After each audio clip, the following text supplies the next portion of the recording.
Welcome to the Expanding Consciousness podcast with your hosts, Michael Wally and Nicholas Hart.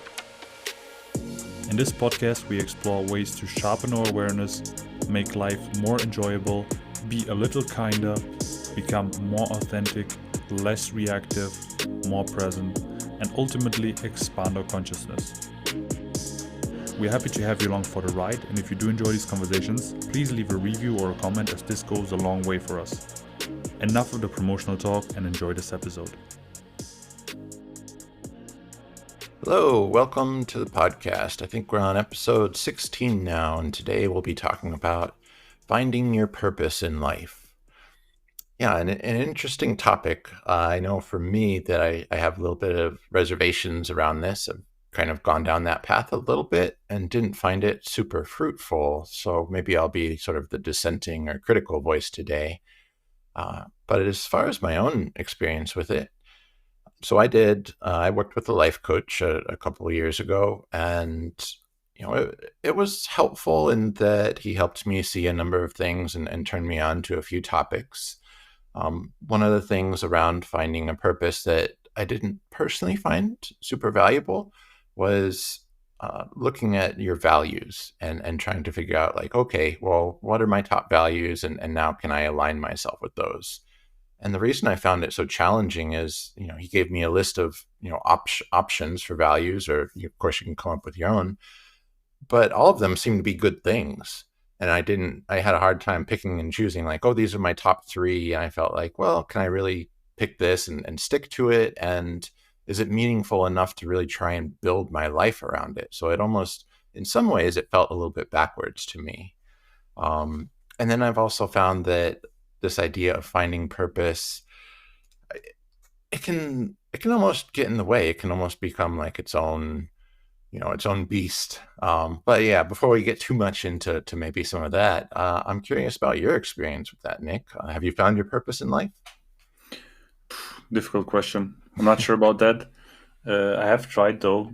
But before I get into that, I want to maybe know from you, since you started explain the situation that you had a life coach. Like, what was the inquiry you had that you reached out to a life coach? Or what was the situation like?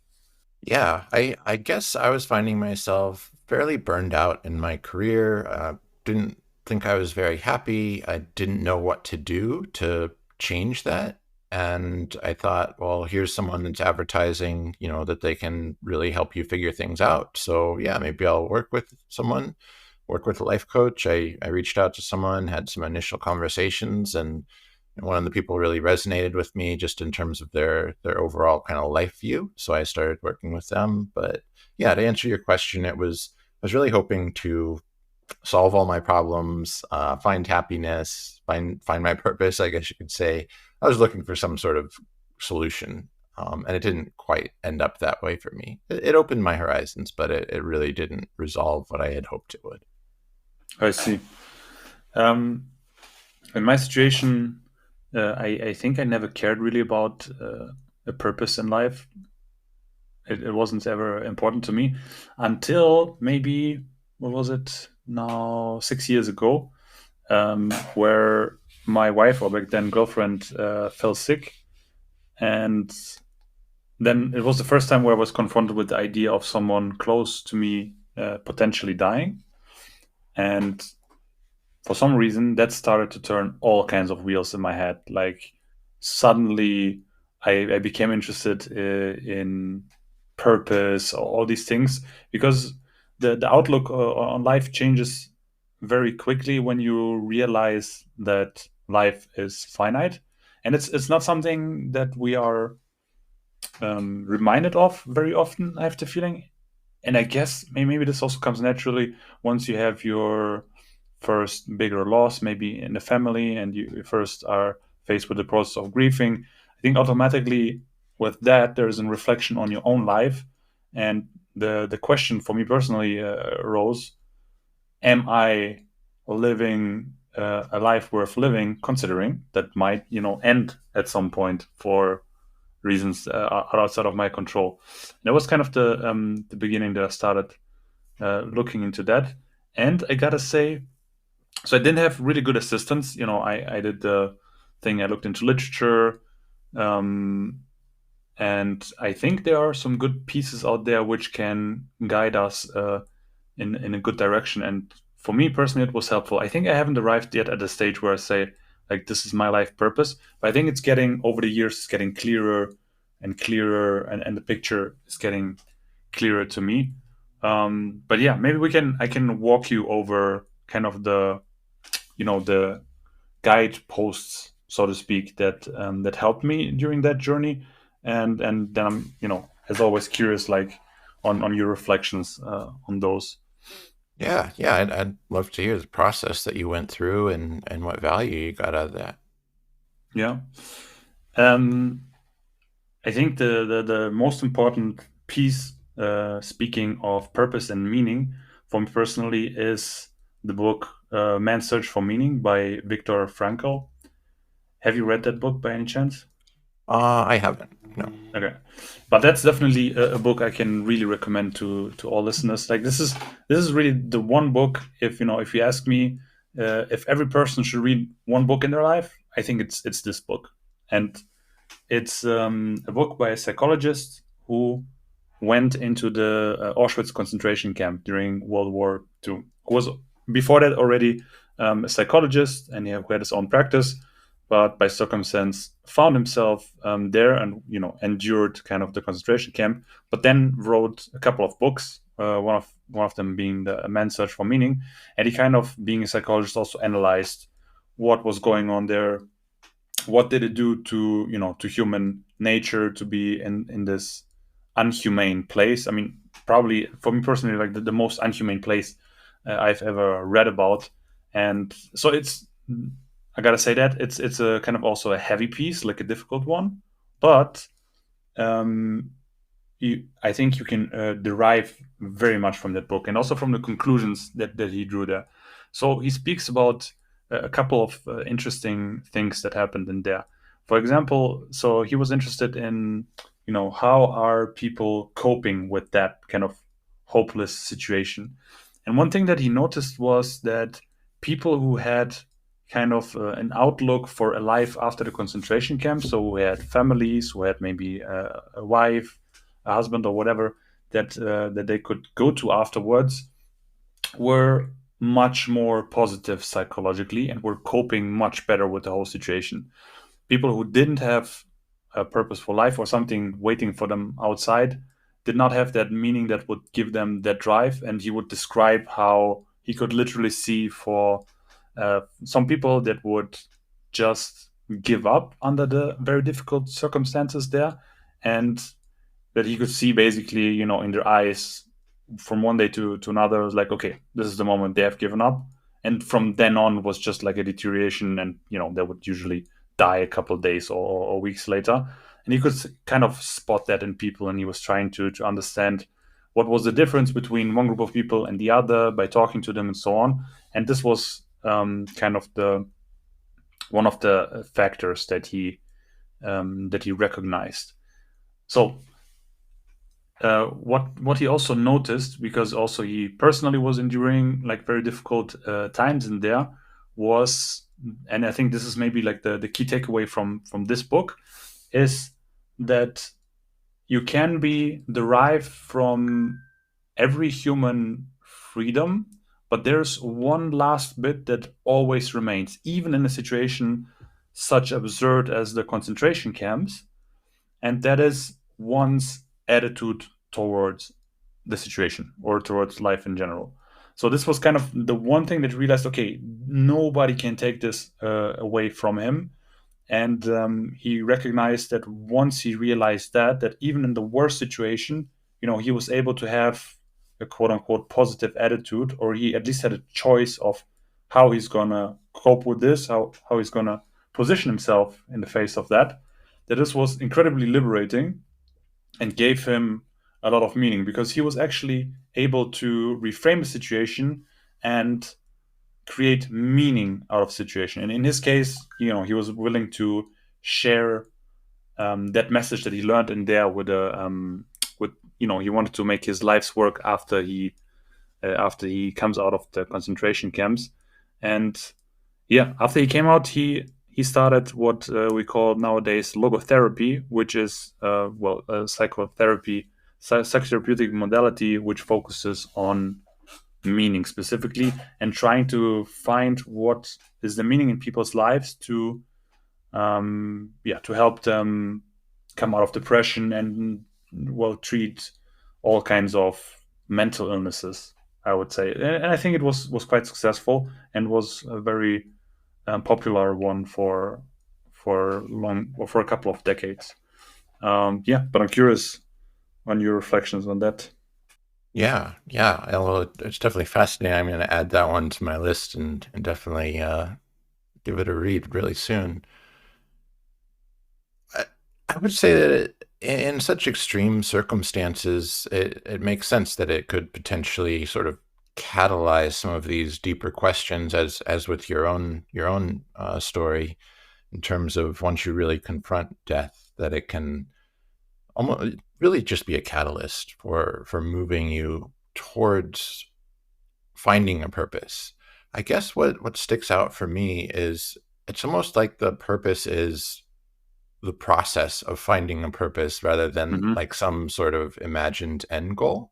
I guess that's kind of one of my takeaways is, just in responding to whatever life throws at you to the best of your ability. And like you were saying from the book you're mentioning, that it's so important how you relate and how you create your own meaning out of the situation. And I think that's a really a key takeaway for me is just that we do create our own meaning, even though it seems like things tend to have an inherent meaning.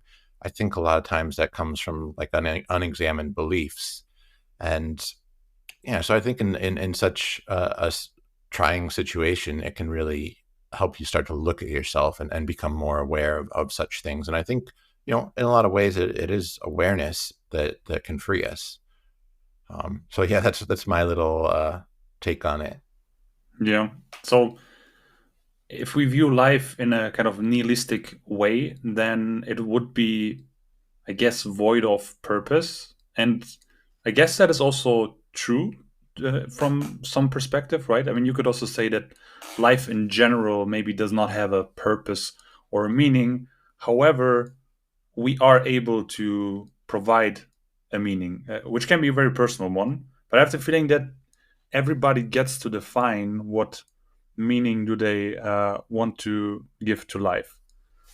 Okay, I want to give like another argument for why purpose would be sort of important. Mhm. Imagine if you don't give yourself a purpose. That means that all the efforts you do in your life are just towards going towards yourself.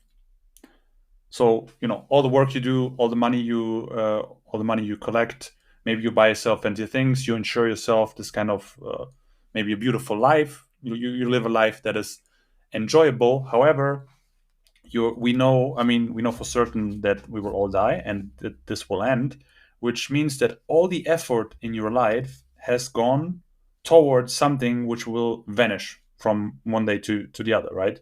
Mhm. And in that sense itself, it's kind of, I mean, what was the purpose of that, right? That is completely void of any purpose. But if we have a purpose, then usually we would speak of something that transcends ourselves, or that is usually purpose is something that is related to the greater good, to either the community, to humanity, or and if we do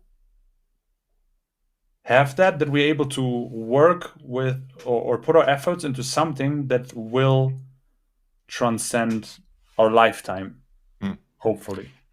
Yeah. So I think kind of what we're dancing around a little bit here is the idea of leaving a legacy, or Hmm. like you're saying, sort of extending your impact beyond your physical life, which is a very interesting idea just in general. I mean, if we look at any great sages or gurus or yogis, they undoubtedly definitely made significant impacts and are continuing to do so. Um, and whether or not that's like an important thing to do, I don't know. I mean, to some degree, I see like a little bit of ego in that, and like, well, I know that I can't live forever, but maybe my name can, or so I guess one thought around that is like, okay, well, what's the motivation to that? Is the motivation that I want to sort of transcend life, and I want something that I did to last beyond that? I don't know. So what do you think? Yeah, I gotta jump in there. You got me there. Yeah. It's true. It's true. That's like an ego motivation, but maybe that was not what I was aiming at. Maybe what I Hmm. was aiming at more was the idea of serving and serving the greater good. And I mean, also in yoga, I think it's kind of a common perspective or a common idea of serving, right? And by that I mean, so if your purpose is to serve the greater good, forget about leaving a legacy or not. Hmm. But I see inherent purpose in serving, and the inherent purpose in serving is connecting with other people and just selflessly giving other people, and therefore improving the life quality of other people. And if we would all like go into this mode, I think life on earth would be like very much different. And I think purpose is the gateway for everybody to find what is the thing that I can serve best with, because clearly there's a bunch of stuff I cannot serve with, like you know I mean, so many roles that I'm really bad at, but there's a couple of things that I'm so good at that the greater good in the community can benefit from. And if I put some effort into finding that, then everybody benefits. Yeah. Yeah. I really like this idea. I really like distinguishing between like a life of service and a life of trying to create something specific in terms of like a legacy or something material that, is essentially kind of like a propagation of the ego in a sense. Whereas service, it's almost that in a way, the ego kind of gets in the way of service a little bit, right? In order to just totally serve whatever the situation demands. I kind of look at it like seeing yourself as a cell in a larger organism, or something that's really just serving the larger organism, and it really doesn't have, I wouldn't necessarily say it doesn't have its own autonomy, but obviously we do have our own autonomy, but maybe that there's a certain value. There's almost like, I don't even know how I want to describe it, but there's certain value in being able to contribute and being able to kind of play your role to serve the greater good, to serve the larger organism, you could say. So yeah, I really do like that idea of service just in general. And I think again, maybe another distinction to call out here is the idea of service as a way of building yourself or building ego, right? Versus service as a way of almost tearing down ego, right? And it's like, well, something like washing somebody else's feet, something that's very uncomfortable, that uh, you could see as kind of stooping to a level, or see it as beneath you or something. That can really be very humbling. That can really tear down some walls, tear down some ego.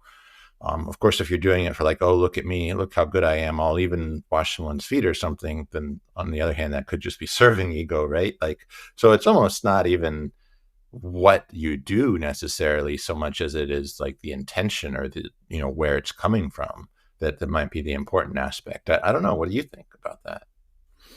The line there is so thin almost, because it's the same with, I don't know, donating money, for example, Yeah. for good. Again, you never know what is a person's intention behind that, but the ego is just waiting to, I think, hijack that act usually. And then you have people who may be donating money in public or disclosing it, so for other people to see how much they are donating and giving back. On the other hand, that might perpetuate other people to donate. So where is the line there? But I guess you pointed it already out correctly. It's what is the intention. I think this is what matters. um But so there's really some ego traps with this whole purpose thing. So I understand that you have some aversity for the topic. Yeah, another thing, what I mentioned like before we started recording, but I think it's worth reiterating, is this idea of what I find as kind of a myth around purpose is that you have this one thing which you are really good at, and you just need to find that. And once you find it, this is the thing that you're going to ride your whole life. I don't think that we work that way. Maybe it has worked like that before in simpler times. I mean, even 50 years ago, people would have one profession, they would do it their whole life. And this was also like the maximum ambition of people. As soon as you found something you're moderately good at, this is the thing you're going to grind at for the rest of your life.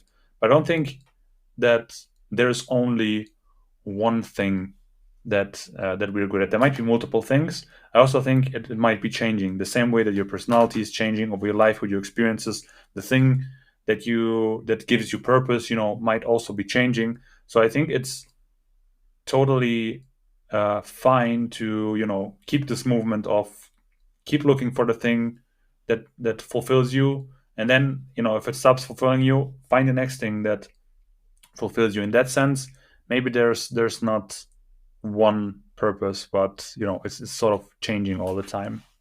Yeah, I really like this idea because I think it kind of helps avoid some of the ego traps. If you're really just continually seeking out your purpose, right? And it's okay if initially in that process a lot of it is coming from a place of ego. I think what's important is recognizing that and continually working, continually refining to keep seeking like a higher, a pure, less ego-driven purpose, and just being aware of how the ego might be hijacking it in your process, just in general. And yeah, I like to see it more as a process of constantly trying to find your purpose, and it's never really done. Right? It's something that you're just continually doing. And yeah, at some point you might discover some amazing talents where you can contribute a lot, and you might do that for a long time or for the rest of your life. But that isn't really the end of the journey, right? There's other things that you might be doing, and you might be, of course, continually refining your craft along the way. In one of the last podcasts, we spoke about this idea of finding your highest excitement and following that. And we were kind of toying with the idea, and we're not like really sure where would that lead. On a similar note, I think we can apply a similar principle if we want to start to find our purpose. And I think what we want to find, or where we need to look when we want to find our purpose, is follow our own effortlessness. And the idea being that purpose is sort of the bigger version of flow, so of a flow state. So where's the connection there? The connection is exactly that effortlessness, because when we're in a flow state, in a situation which is like just challenging enough for us, yet still interesting, we get into the state where we lose sense of time, and where we're able to produce either creatively or on a literal sense, and time just flies by. And it seems that we have in that flow state unlimited energy, or it seems that no energy is taken from us, but energy rather flows through us. Sometimes if I have a session where I'm in flow for any sort of activity, creativity, coding, whatever, I come out of that with even more energy than I had before. I'm even inspired for the next session. And these are really cool moments.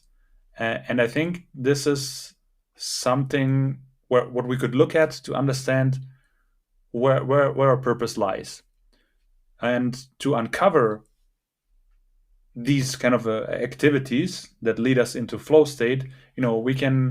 We can use some kind of guideline questions, and maybe this is something that you did with your life coach as well. So it's kind of the cheesy, stupid approach to finding your purpose, which is also what I did in the beginning. I got one of these books which literally says, I think in English it's called Your Life's Purpose, Uncover What Really Fulfills You, by Michael Losier. And he goes that easy, the same road actually that you described in the beginning. Of first, he lays out values, to circle up the thing. So there's the values, and then you sort of sort your values through, and then he has these questions, and a couple of them were really useful that get you thinking of, okay, what is that thing that brings me into flow?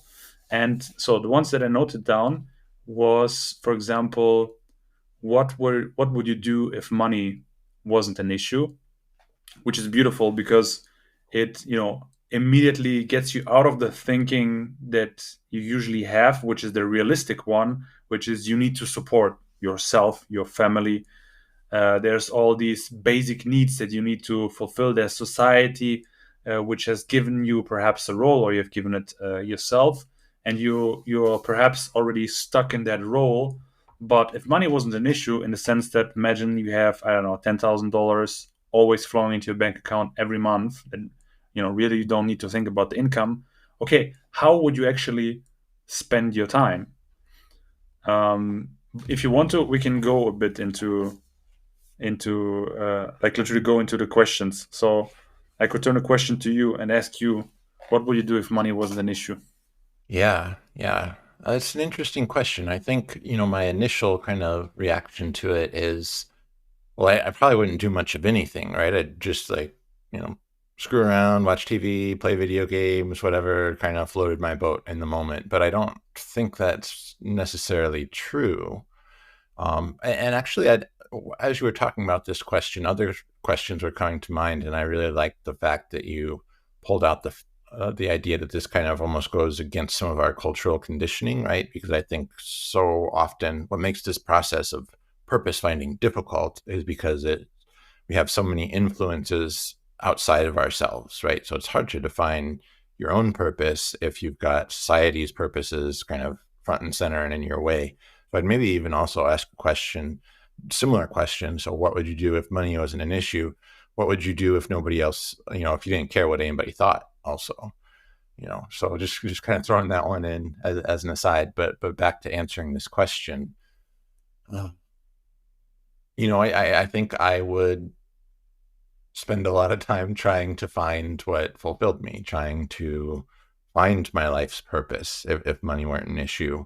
And it's almost like money being an issue just gets in the way of that, because then you're like, okay, well, maybe I really want to do this other thing, but I can't make enough money doing that. So I can't. Right. I don't have a good answer for that question. So it makes me curious. What's your answer to that question? What would you do if money and other people's opinions weren't an issue? What would I do? I think so. Why I love this question so much is it uncovers immediately our own fears, because especially with the addition now that you added, like, okay, what would I do if I wouldn't care about people's opinion?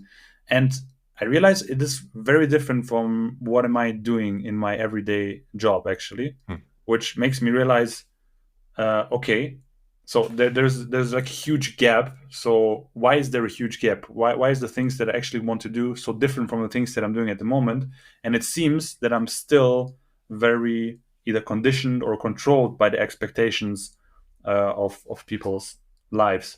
But so on a similar note, like you, I would definitely try to find what I'm good at and build that as strong as I can, so that I become good enough that I can start contributing.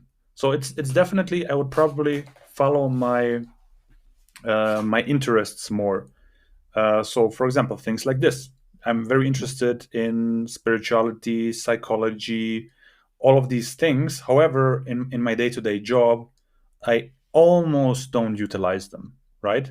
Yeah. So, but nevertheless, these things have become my very strong personal interest, and these are the things when I do them in my free time that actually feel effortless. So that's something interesting I recognize from asking myself that question, and I've now actually started to take some actions. So how can I go from a situation I am in right now, which does not feel effortless, to a situation where I'm following my interests to the degree that I'm able to contribute and help other people. Yeah. Yeah. Yeah. All right. So what's the next question? Next question is, what would you be willing to suffer for? Yeah. Oh boy, this is a really interesting, really tough question. Yeah.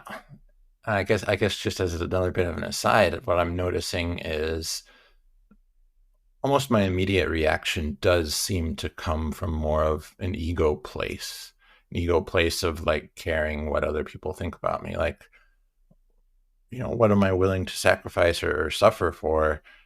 My first response and my first reaction is like the well-being of others, but I know personally I have like a tendency towards like self-deprecation and putting others before myself. So, and I feel like that is a little bit ego, right? Like that's something I'm identified with. I guess with a lot of these questions, there really isn't so much like a clear-cut answer so much as it is the value of contemplating a question, which kind of brings us back to the idea of the process is really what we're after rather than the actual endpoint. So maybe it's just the process of contemplating these questions. Maybe that's just a way of avoiding this question. So I'm going to get back to it, see if I can't answer it. Yeah. Yeah, I don't think I do have a good answer. I think if I'm forced to give an answer, it's going to be like I'm willing to sacrifice for the well-being of the whole, of the well-being of others. But that one doesn't feel like totally legit to me as I'm saying it, which I'm a little embarrassed to say because I want it to feel legit. Mm-hmm. All right, how do you answer this question? What would I be willing to sacrifice for? So, on a very simple level, definitely for anything to support my close loved ones. Yeah. So that's usually, well, that's something that is not difficult to figure out, and at which I guess most people would do anyways. But beyond that, so it's interesting because immediately you start questioning your own motivations, Yeah. and then is the answer an ego answer or no? So, for example, I remember when I first when I had my first ayahuasca experience, and you sort of enter this scene for a little bit of people who do this professionally or semi-professionally or whatever, shamans, but people who are giving themselves also for a greater purpose, right? I mean, because this is like a very intense work that they're doing, and you have the feeling that in the best case, they're doing this from a selfless place, from a place that, okay, we want to heal the community, we want to offer this gift of nature, we want to facilitate it in a proper way. And they also need to be intoxicated in some way to do that. So they are perhaps also suffering along the way. And then I was thinking, because I was so blown away by the experience and it helped me so much on a personal level, I immediately thought of, wow, okay, maybe this is my purpose. Maybe, I'm supposed to be a healer in some sense. And maybe, I need to stick with this and, and become active in this field and help other people, relieve their suffering. But what is the motivation behind that? Is it also just to, like, is it coming from a genuine place of, I want to help people, or is it just, I had this great experience, I want to share that experience, or I want to reiterate my own ego experience I got out of that? Do I want to get respect inside of this community? It is really a difficult question to answer, but like you say, in the process you learn a lot about your own motivations. Yeah. Yeah. Yeah. It's just so difficult to really differentiate, to really kind of carve out your purpose and then, be able to really tell whether or not that's coming from an ego place. I think, it gets to this idea of it's just a constant process of refinement. You're going to pick something that feels, maybe you pick something as a purpose that feels really good for a while. And maybe after a while you reflect on that and see that, well, actually I was kind of doing that for a hidden motivation. Now that I've exposed that motivation, I don't feel quite as compelled to continue doing that. One of the things that I kind of wanted to touch on in general that I think is pretty closely related is I really, of course, I'm on this kick, and getting back to one of our other episodes, I really like this idea of surrender. So in terms of something like, say, this question of suffering for somebody else or sacrificing something for somebody else, and of course, like you said, the natural reaction is to kind of say, well, I can do that for the people that I love, the people that are close to me. Can you do that for the people that you hate? Can you do that for the people that, you don't feel good about it at all, right? What are you willing to sacrifice for them? And thinking about someone like, say Jesus, and at least as far as what we know about him, right, is that he probably was willing to sacrifice even his life for people that completely hated him, right? And so getting back to surrender, kind of just trying to tie this together a little bit. So my motivation around bringing this up kind of comes from Michael Singer and the surrender experiment, right? Like that's one of the ways that I see of going about this process of finding one's purpose. It's not necessarily like an additive process where you're carving something new out or where you're finding something new, but it's almost like this process of discovering something that's already there by getting rid of the things that are in the way, right? And in the process of surrendering to the moment, so surrendering to, what is in the way of me sacrificing for somebody that I don't care for, in that process, I think you potentially find purpose, you find meaning in that.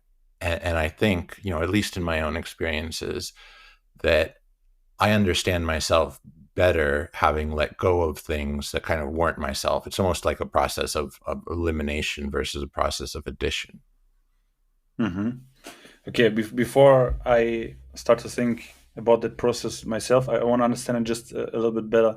Maybe, so what is the process that happens for you when you try to surrender, especially to a person maybe that you don't like? Do you know what I mean? Yeah. So it's discomfort, I think, is kind of one of the main things to just really generalize it.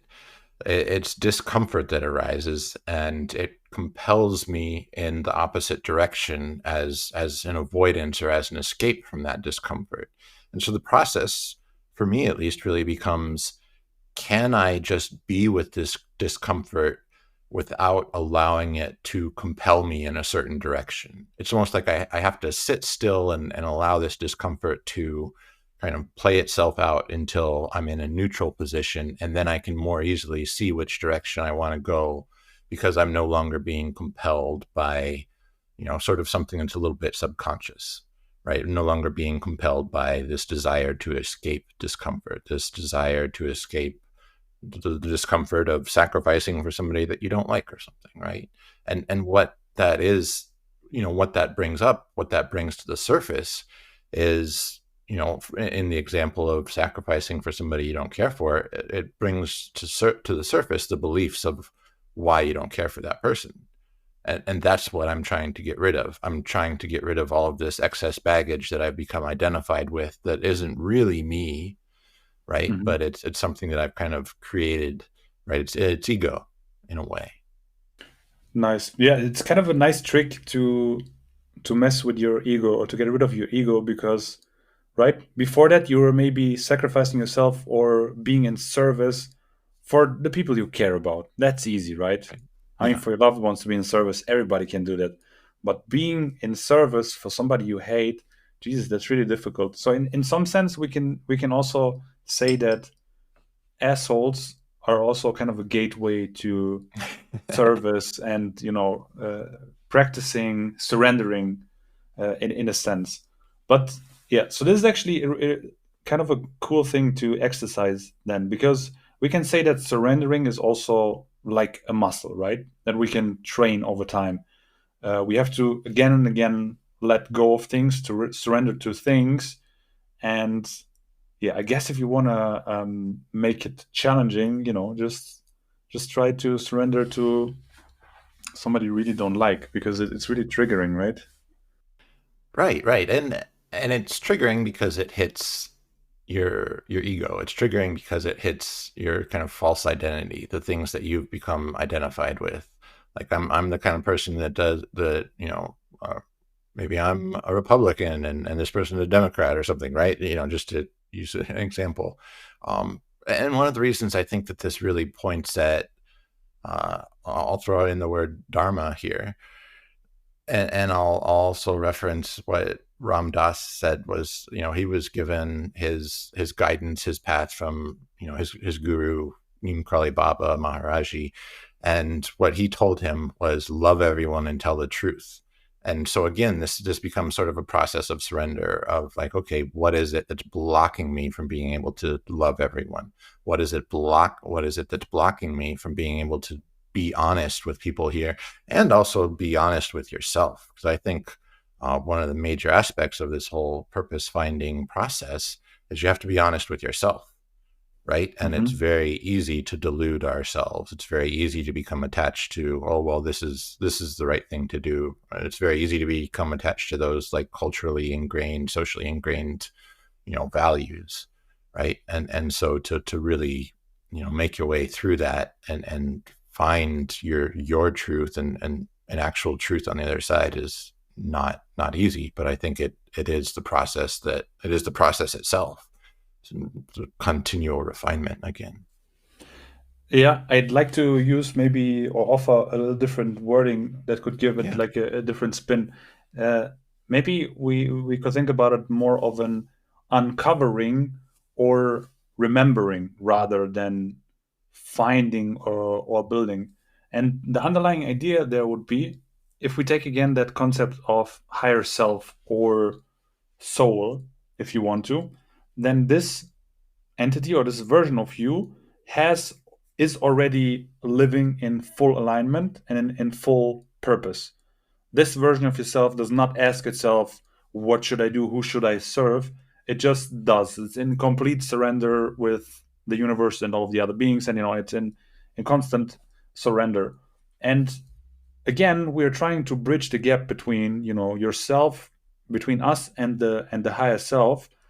And since you have on a deep level access to that version, you only need to uncover it. You only need to let go of the bullshit and fall back into that version of yourself which is already living in purpose.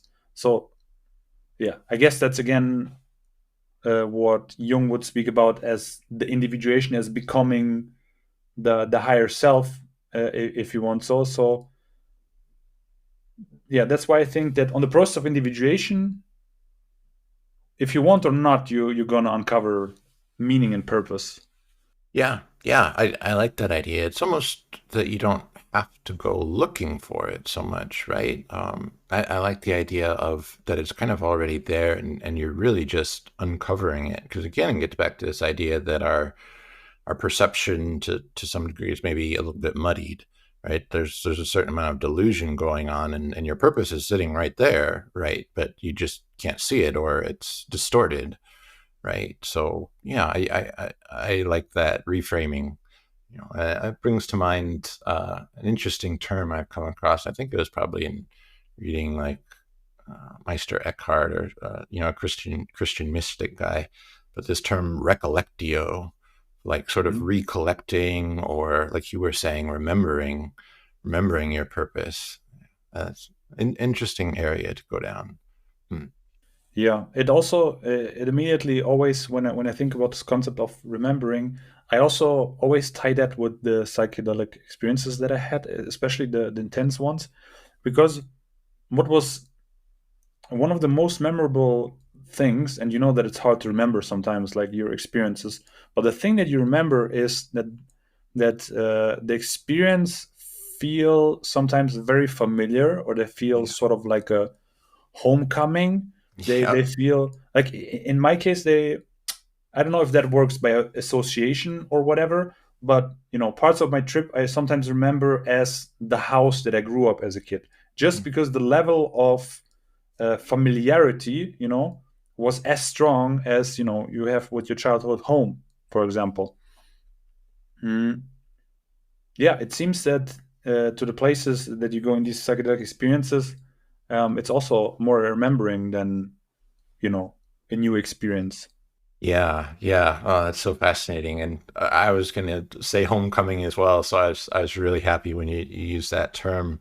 And it's something that in my psychedelic experiences, it's taken a little bit of time to really tease out. I mean, I'll often use that term that I feel like I'm home. Oh yeah, right. Like you remember, it's like, oh, I'm home, and it's all so familiar, but it's something that, at least for me, it took a while to be able to see that in retrospect, right? Like during the trip, I'd say it, I'd feel it, I'd know it, but to actually kind of tease it out as a concept has taken me a little bit of time. And I think it's a really compelling concept as well. Just that, was listening to some Ram Dass, and he was describing his first psilocybin experience, and he also described it, right, as like, oh, I'm home, and it is this remembering, and it's, I don't know, boy, that almost just makes me want to go into like a place of silence and not come out for a while. Yeah, I guess we do.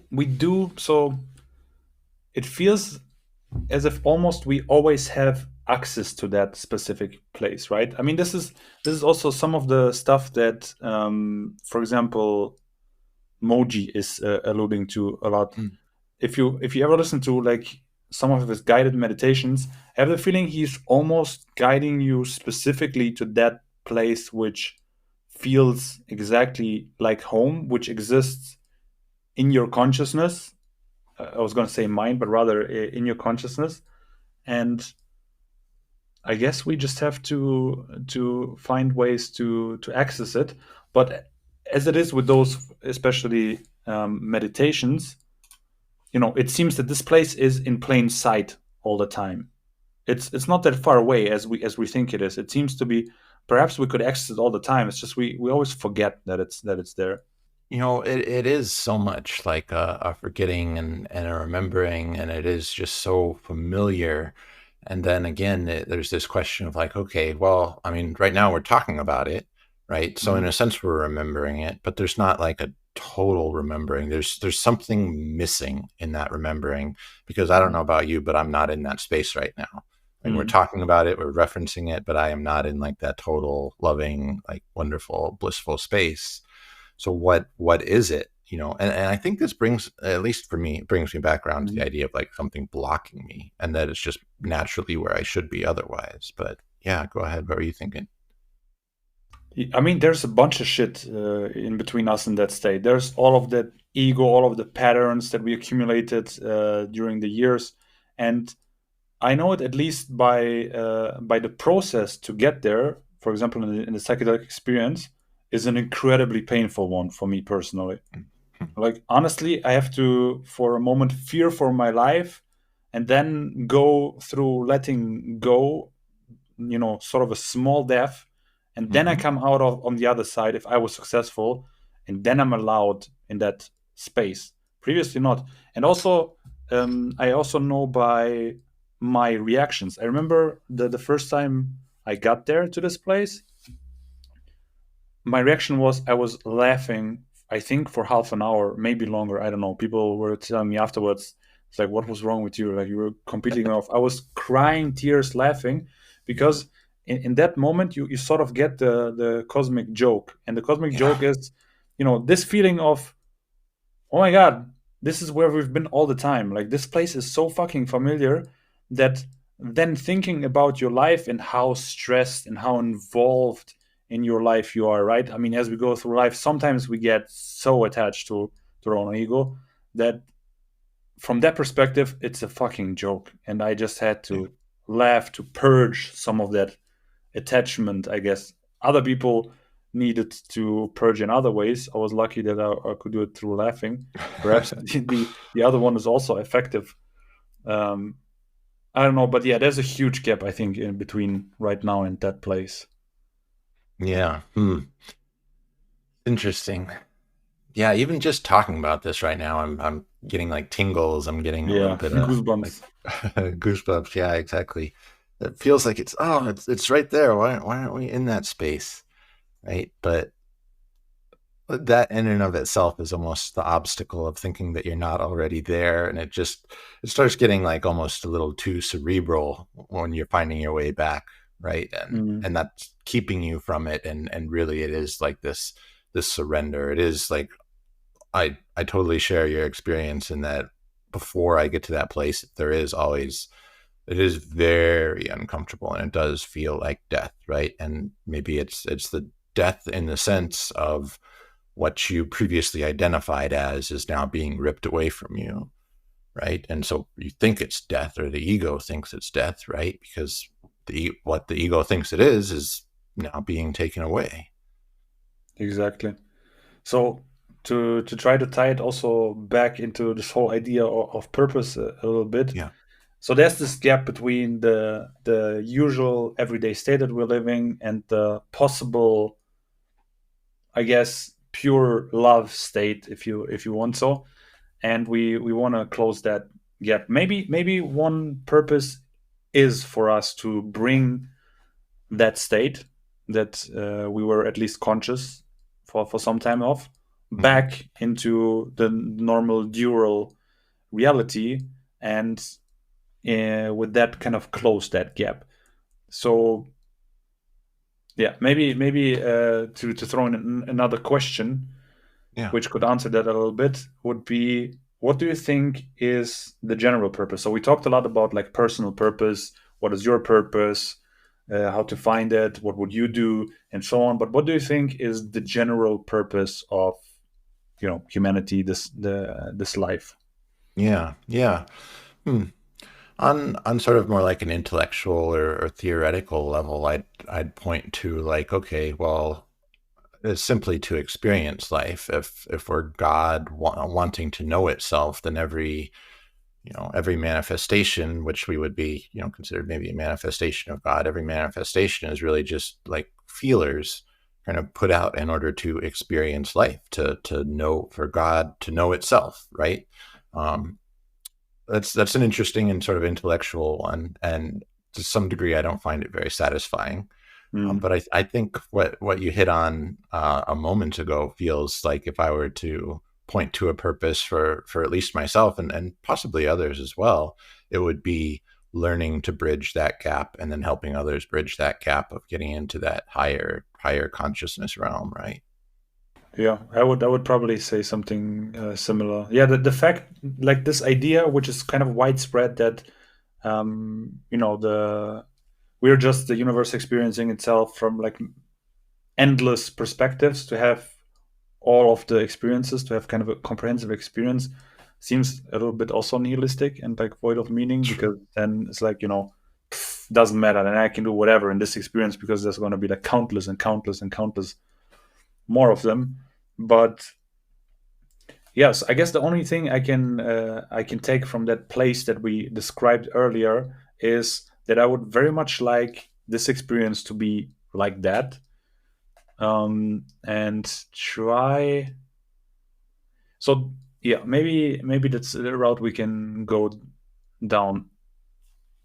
What are some moments in your normal waking life where you do get glimpse of that feeling? Yeah. Definitely like highly joyful experiences, just sharing and, with my wife or with someone else, and, where it just feels really good, where you feel really connected. And I'll hit on that term connected, because I think that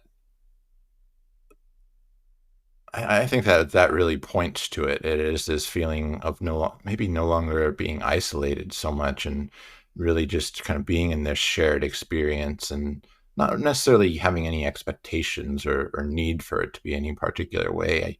think is one of the times where I get closest, but also things like, of course, we mentioned psychedelics or breath work or something also kind of gets me into that space.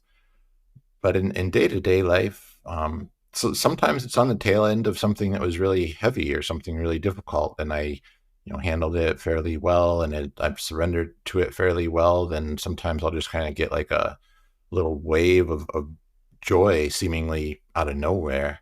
So yeah, how about yourself? When do you find yourself in that place? Sometimes also when synchronicities happen for me, that sort of gives me often the goosebumps. I don't know why exactly, but it's like when you're like you described, when you achieved something great, but also when things line up, you Mm, know, you start a new project and then things just fall into place effortlessly. That gives me that feeling of sort of a kind of a little bit of a confirmation that okay, things are flowing effortlessly. I feel like I'm in a good place. That gives me those glimpses. And sometimes meditation or kundalini yoga, although not reproducibly, that's mm, again then the ego trying to. So you meditated once and you get into this really that space that almost felt like you're again there and you feel very much at home in your own being. And then you think, yeah, okay, then I just have to do exactly the same thing. I don't know, do a body scan, whatever led you there, right? Or listen to this meditation by Moji or whatever. And then next time you do it, you don't get there. It's, such a disappointment. But I guess that's how it works. That we cannot force these things, and they'll come when it's time, I guess. yeah, yeah. A little frustrating in a sense when you can't reproduce that.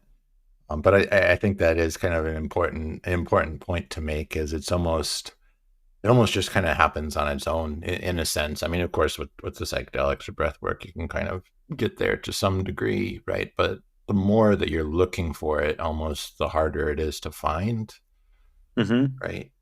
Yeah. Mm, yeah. And I like that idea of the effortlessness, right? Like that, maybe to some degree that's an indicator when you're on the right track, when you're really seeking that effortlessness, working through whatever blocks are getting in the way of actually experiencing it, and that's kind of the path. I don't know, I haven't found a super clear way to articulate it, and certainly not a clear way to get get back there, right? I don't know. Yeah, it is such a hard thing to even talk about. It is, but so the fact that so I'm seeing that you share the same excitement I have, just thinking about that state, that definitely makes me want to spread the idea of that place existing with people, even though it's such an abstract thing. But I feel somehow compelled to speak about things like psychedelics, to speak about things like breath work, like kundalini yoga, and so on, because if you know the end game of what is possible. And so then we're talking about like a non-dual state, which you basically dissolve into feeling whole, whatever. um, I feel that's maybe something where we can help, because you can spread the message in a non hopefully in a non-ego way, in a selfless way. And perhaps you're leaving the breadcrumbs for some people that also will experience this in their lifetime. And I think it's a cool thing to experience in your lifetime. Kind of, I would have missed it if it didn't happen. Yeah. Yeah, definitely. I like that idea. And I think in a lot of ways, in kind of trying to find your own purpose and just through the happenstance, events that unfold, like us starting this podcast. I mean, isn't that a lot of what we're really kind of trying to do? I mean, we did start it just kind of out of our own interests and just the enjoyment of sharing this with, even if nobody listens to it, even just, having Hmm. these great conversations. But then at the same time, also to, like you were saying, leave some breadcrumbs, hopefully help some other people along their journey, help them find these spaces as well. And some signposts and some motivation by sharing our own experiences. Yeah, that's really nicely said. So yeah, I mean, to be honest, with this podcast, I have a couple of purposes. For example, also talking about the things I'm interested in. We have this opportunity to kind of sort our thoughts on certain topics, and leave sharper with a sharper image of these topics. So some personal goals, but on the other hand, why would you record it and put it on the internet if not specifically for that? Like, if there's people with like very similar interests, and why wouldn't there be? To perhaps you create at least this small stepping stone for somebody, who maybe after has a nice experience. That's kind of a cool idea, but you don't know if that really happens or not. I guess it's out of our control. Right. Yeah, it's kind of like you put it out there without having expectations of what it's going to do, and let it do whatever it's going to do. Exactly. Kind of a nice thing. Well, I think we covered purpose nicely. I think we didn't find our life's purpose, but I think we're a bit closer. Cool. Sounds good.